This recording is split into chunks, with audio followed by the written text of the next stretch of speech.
머물러 깨어 있으라 하시고 조금 나아가서 땅에 엎드려 될 수 있는 대로 이때가 자기에게서 지나가기를 구하여 이르시되 아바 아버지여 아버지께는 모든 것이 가능하오니 이 잔을 내게서 옮기시옵소서.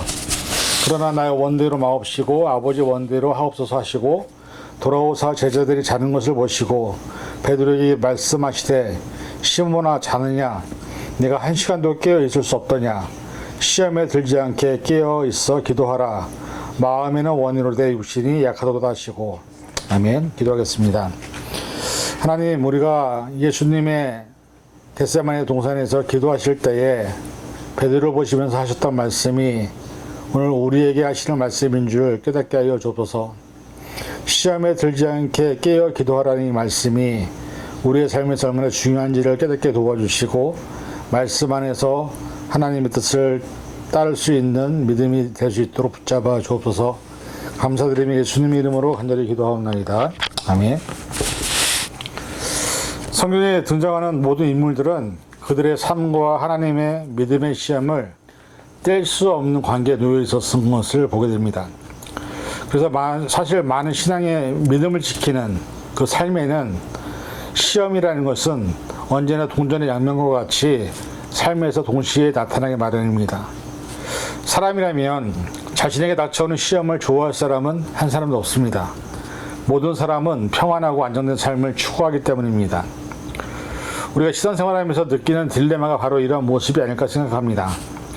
예수님을 믿고 신앙생활을 시작할 때 많은 사람들의 경우 자신이 혼자서 감당하기 어려운 삶의 상황과 환경 앞에서 자신보다는 더 높은 그리고 자신이 감당할 수 없는 부분을 신이라는 존재에 의지하고 해결받고 싶어서 신앙생활을 하는 경우가 많이 있습니다. 그런데 그렇게 시작된 신앙생활이 점점 깊이가 더해질수록 그에 반하는 비례하는 시험과 환난은 우리의 모습을 더욱 힘들게 하게 됩니다. 그래서 믿음이 연약한 사람들은 이런 경우 시험을 받기 싫어서 믿음에서 아예 교회를 떠나는 모습도 보게 됩니다. 왜냐하면 신앙생활을 시작한 이유가 힘들고 어려운 일을 넘어가기 위해서 의지하고 싶어서 시작했는데 점점 더 많은 환경과 시험을 경험하면서 이렇게까지 하면서 신앙생활을 해야 하는지 의구심이 들기 때문입니다. 그런데 사실 우리가 조금만 생각해보면 아기 때 엄마의 품에 있을 때의 삶과 유치원에 들어가서 친구들이 생길 때의 삶 그리고 초중 중고 시절의 삶의 모습을 좀 더 성장하고 또 대학에 가게 되고 직장 생활을 하는 모습을 돌아보면 인생의 모든 삶에는 어른이 되어 갈수록 점점 더 많은 어려움과 힘든 상황을 경험해야 할 수밖에 없는 그것이 세상의 이치인 것이죠. 아기 때는 엄마의 품에서 모든 것이 해결되지만 성장하면서 어른이 되어가면서 혼자서 감당해야 될 삶의 무게가 점점 많아지게 됩니다. 그리고 삶이 더 고단해지고 그런 삶을 살아가는 것이 모든 인간에게 주어진 삶의 일반적인 모습이라고 할 수가 있습니다. 집안의 가장이 되고 사회의 공동체의 리더가 될수록 더 많은 책임과 부담감이 생기는 것은 매우 자연스러운 일임을 우리가 잘 알고 있습니다. 신앙의 성장도 이와 같은 원리이기 때문에 사실 우리가 시험에 받는 것은 우리의 믿음이 그만큼 성장하고 믿음에 이르는 것을 사탄이 방해하는 것이기 때문에 오히려 시험 받는 것을 두려워하는 것이 아니라 성경은 시험에 받는 것에 대해서 대비하라고 말씀하고 있습니다. 베드로전서 5장 8절에서 9절 근신하라 깨어라 너희 대적 마귀가 오는 사자와 같이 돌아다니며 삼킬 자를 찾나니 너희는 믿음을 굳건하게 하여 그를 대적하라 이는 세상에 있는 너희 형제들도 동일한 고난을 당하는 줄 알미라 말씀합니다. 이 세상에 존재하는 영적인 존재 중 하나가 바로 사탄의 무리입니다. 이 존재들 역시 하나님의 창조물입니다.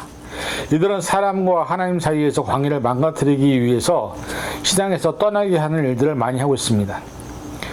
창세기에 나타난 사탄의 첫 모습은 하와에게 선악과를 따먹게 하였고 그 후로부터 인간의 역사에 늘 하나님과 인간과의 관계를 방해하고 그리스도인들의 시험에 들게 하는 일들을 만들었던 것을 보게 됩니다. 성경에는 그렇게 사탄에 의해서 많은 문제가 생겼던 사람들이 있는데 그 중에 대표적인 인물이 바로 욥과 가룟 유다일 것입니다. 욥기 1장 7절에서 12절에는 사탄과 하나님과의 대화가 나오는데 욥에 대한 이야기입니다. 여호와께서 사탄에게 이르시되 내가 어디서 왔느냐? 사탄이 여호와께 대답하여 이르되 땅을 두루 돌아 여기저기 다녀봤나이다. 여호와께서 사탄에게 이르시되 내가 내 종 욥을 주의하여 보았느냐? 그와 같이 온전하고 정직하여 하나님을 경외하며 악에서 떠난 자는 세상에 없느니라. 사탄이 여호와께 대답하여 이르되 욥이 어찌 까닭없이 하나님을 경외하리까? 주께서 그와 그의 집과 그의 모든 소유물을 울타리로 두르심 때문이 아니니까. 주께서 그의 손으로 하는 바를 복되게 하사 그의 소유물이 땅에 넘치게 하였음이니이다. 이제 주의 손을 펴서 그의 모든 소유물을 치소서. 그리하시면 틀림없이 주를 향하여 욕하지 아니하겠나이까. 여호와께서 사탄에게 이르시되 내가 그의 소유물을 다 내 손에 맡기노라. 다만 그의 몸에는 내 손을 대지 말지니라. 사탄이 곧 여호와 앞에서 물러가니라 말씀하고 있습니다. 이 말씀을 보면 동방의 부자 욥을 향해서 사탄이 하나님과 대화를 하면서 이렇게 말합니다. 하나님, 욥이 하나님을 잘 섬기는 것은 부자이고 건강하고 아무 걱정이 없기 때문에 하는 것이지, 만약에 하나님이 그의 모든 것을 빼앗으시면 당장 하나님을 향해서 욕할 것이라고 얘기합니다. 그래서 사탄에게 하나님은 욥에 대한 네가 할 수 있는 모든 것을 다 해보라. 그러나 그의 생명은 절대로 건드리지 말라고 하시면서 욥의 고난이 시작이 되죠. 물론 하나님이 인정하시는 욥의 신앙의 결말은 우리가 보게 되지만 욥은 모든 자녀를 잃었고 건강도 잃었고 하나님과 사탄과의 대화에서 욥이 알았다고 한다면 욥의 입장에서는 얼마든지 하나님 왜 나에게 이런 고통을 허락하셨는지 따졌을 수도 있을 것입니다. 그러나 어쨌든 욥은 모든 고난을 이기고 이렇게 고백했습니다. 이르되 욥기 1장 21절 이르되 내가 모태에서 알몸으로 나왔사온즉 또한 알몸이 그리로 돌아올지라.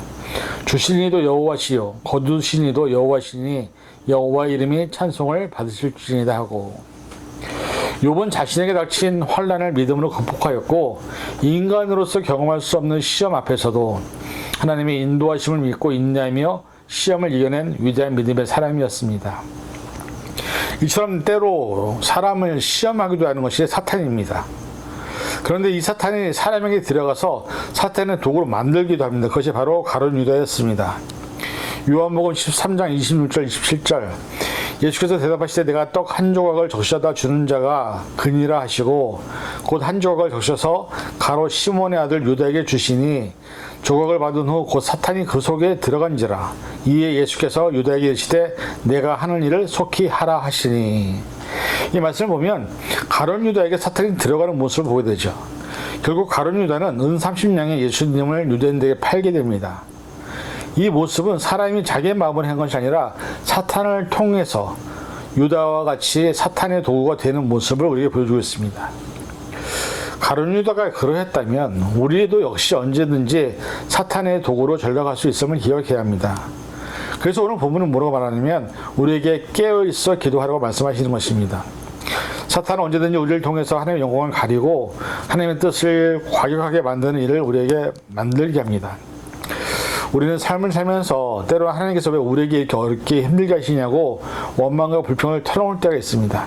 그런데 대부분 우리에게 오는 많은 시험들의 모습은 하나님께서 오는 것이 아니라 우리의 욕심과 우리의 죄 때문에 오는 것임을 우리는 깨달아야 합니다.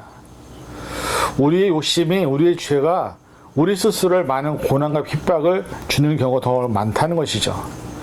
야고보서 1장 13절에서 14절 사람이 시험을 받을 때 내가 하나님께 시험을 받는다 하지 말지니 하나님은 악에게 시험을 받지도 아니하시고 친히 아무도 시험하지 아니하시느니라. 오직 각 사람이 시험을 받는 것은 자기 욕심에 끌려 미혹됨이니라고 기록하고 있습니다. 이 말씀을 보면 우리가 시험을 받는 이유는 내 욕심 때문에 시험을 받게 된다고 말씀합니다. 우리가 세상을 살면서 우리 자신을 가장 어렵게 만드는 것은 하나님이 아니라 바로 내 자신일 때가 더 많다는 것을 보여주고 있습니다. 그래서 성경은 내게 주어진 상황과 환경 안에서 자족하기를 권면하고 있습니다. 성경에서 이렇게 말씀하고 있습니다. 우리가 시험을 받을 때 하나님 우리를 그렇게 그냥 내버려 둘 것이 아니라 견딜 만한 또 시험을 이길 수 있는 힘을 허락하신다고 말씀하고 있습니다. 고린도전서 10장 13절 사람이 감당할 시험 밖에는 너희가 감당한 것이 없나니 오직 하나님은 미쁘사 너희가 감당하지 못할 시험 당함을 허락하지 아니하시고 시험 당할 즈음에 또한 피할 길을 내사 내가 너희로 능히 감당하게 하시느니라 말씀하고 있습니다. 우리가 인생을 살면서 처음 접하는 경험들이 많이 있습니다. 예를 들면 자전거를 배운다든지 아니면 아이들이 걷기를 시작하는 모습을 보면 얼마나 많이 넘어진지 모릅니다. 기타를 배울 때도 손에 물집이 터져서 그것을 넘어가야만 기타를 치게 되는데 그것을 못 넘겨서 결국 기타를 못 배운 사람들도 있습니다. 이처럼 무엇인가 새로운 것을 경험하고 그것이 내 몸에 익숙해질 때에는 그에 상응하는 대가를 치러야 하는 것입니다. 축구를 처음 시작하는 사람들은 발톱이 빠질 수 있고 발레를 하는 사람들은 발이 망가지는 것을 두려워해서는 안 되죠. 운동 경기를 하는 사람들이 그 모습을 보면 그 몸의 삶의 흔적, 운동을 얼마나 열심히 했는지, 얼마나 어렵게 했는지, 힘들게 했는지가 몸으로 드러나는 것을 많이 보게 됩니다. 신앙도 이와 같은 원리입니다. 어린아이와 같은 신앙생활을 하는 사람들은 아주 작은 시험에 넘어지고 그것 때문에 실망하고 좌절합니다. 그러나 믿음이 커지고 신앙이 깊어지면 깊어질수록 큰 시험 앞에서 담대하게 이겨나가는 많은 사람들의 모습을 보게 되는 것이죠. 지금 저와 여러분의 신앙의 수준이 어느 정도라고 생각을 하십니까? 성경은 이렇게 말합니다. 야고보서 1장 2절에서 4절 내 형제들아 너희가 여러 가지 시험을 당하거든 온전히 기쁘게 여기라. 이는 너희의 믿음의 시전이 인내를 만들어내는 줄을 너희가 알미라. 인내를 온전히 이루라. 이는 너희를 온전하고 구비하여 조금도 부족함이 없게 하려 함이라. 시험을 만나는데 온전히 기쁘게 여기라고 하시죠. 왜 그럴까요? 그 이유를 정확히 설명하고 있습니다. 믿음의 시전이 인내를 만들게 되고 그 인내를 온전히 이룰 때 우리의 믿음이 정말로 성장하기 때문입니다. 결국 그 믿음의 모습을 통해서 하나님은 우리에게 놀라운 일들을 행하시고 그 일을 통해서 하나님께 영광을 돌리기 때문입니다. 정말 중요한 것은 우리의 믿음이 크고 작음의 문제가 아니라 어떤 믿음의 시전이 우리에게 온다 할지라도 그것을 감당하고 인내하느냐, 그리고 그것을 통해서 하나님 우리에게 바라시는 모습이 있다는 것을 기억해야 합니다. 이제 2023년도 어느덧 3달밖에 남지 않았습니다. 새로운 해가 시작이 된 지 얼마 되지 않은 것 같은데 벌써 1년이라는 시간이 다 지나가고 있습니다. 사람은 누구나 자신의 지나온 시간에 대해서 후회를 할 때가 많이 있습니다. 그러나 우리가 하나님과 함께 살아가는 삶의 모습은 후회가 아니라 그 모든 것이 은혜였다고 고백하는 삶의 모습일 것입니다. 오늘 저와 여러분이 말씀을 통해서 살펴본 것 같이 시험은 누구에게나, 그리고 우리는 그 모든 시험의 과정을 이겨내야 되는 사람들입니다. 모든 과정을 이겨낸 사람이 성장하게 되죠. 공부를 하는 학생들이 공부가 힘들다고 해서 공부를 포기해버리면 좋은 직장에 들어갈 수도 없고 좋은 학교에 들어갈 수도 없습니다. 역사적으로 수많은 많은 사람들이 힘들고 어려운 상황을 이겨냈기 때문에 대통령이 되고 노벨상을 받고 또 훌륭한 인물이 되는 것이죠. 저와 여러분의 삶에도 하나님 앞에 설 때까지 우리는 우리에게 주어진 환경과 상황 속에서 그것을 이기고 나아가야 우리가 하나님 앞에 인정받게 될 것입니다. 그리고 우리가 하나님 앞에 섰을 때 간절히 바라기는 이 고백이 저와 여러분의 고백이 되기를 바랍니다. 시편 26편 1절 2절 내가 나의 완전함에 행하여 싸우며 흔들리지 아니하고 여호와를 의지하여 싸우니 여호와여 나를 판단하소서. 여호와여 나를 살피시고 시험하사 내 뜻과 내 양심을 단련하소서. 이 고백이 바로 저와 여러분의 고백이 되어야 될 줄 믿습니다. 하나님 앞에 설 때에 우리가 하나님으로부터 칭찬도 받는 것도 중요하고 예비하신 상급을 받는 것도 중요하고 가장 중요한 것은 하나님이 예비하신 영원한 생명을 누리는 것이 바로 우리의 시험을 주시는 이유인 것을 깨달으시고 저희 여러분들이 이런 믿음의 시험을 잘 이겨나가시기를 간절히 축원드립니다. 기도하겠습니다. 사랑하는 주님, 우리가 시험을 받는 것을 두려워하지 않게 하여 주옵소서. 사람이 살면서 성장할 때마다 더 크고 어려운 일들을 만나게 되는 것처럼 신앙의 모습도 어린아이의 신앙에서 성숙해질수록 더 큰 시험과 더 큰 고난을 맞이하게 된다는 것을 깨닫게 하여 주옵소서.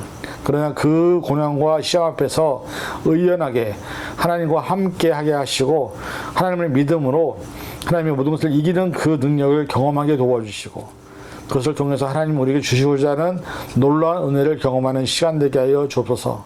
감사드리며 예수님의 이름으로 간절히 기도하옵나이다. 아멘.